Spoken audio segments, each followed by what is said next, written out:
بسم اللہ الرحمن الرحیم ان اللہ و ملائکتہ یصلون علی النبی یا ایھا الذین آمنوا صلوا علیہ وسلموا تسلیما۔ سورہ احزاب آیت نمبر 56۔ بے شک اللہ سبحانہ تعالیٰ اور اس کے فرشتے نبی صلی اللہ علیہ وآلہ وسلم پر درود و سلام بھیجتے ہیں۔ اے ایمان والو، تم بھی آپ صلی اللہ علیہ وآلہ وسلم پر درود و سلام پیش کرو، اور جو شخص نبی صلی اللہ علیہ وآلہ وسلم پر ایک مرتبہ درود بھیجتا ہے اللہ سبحانہ تعالیٰ اس پر 10 رحمتیں نازل فرماتے ہیں۔ صحیح مسلم کی حدیث ہے یہ، اور جمعے کے دن خاص طور پہ حضرت اوس بن اوس رضی اللہ عنہ کو روایت کرتے ہیں، آپ صلی اللہ علیہ وآلہ وسلم نے فرمایا کہ جمعے کے دن مجھ پر کثرت سے درود پڑھا کرو۔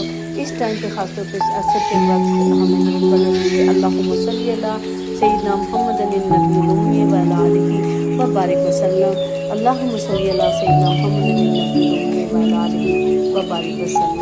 السلام علیکم ورحمۃ اللہ وبرکاتہ۔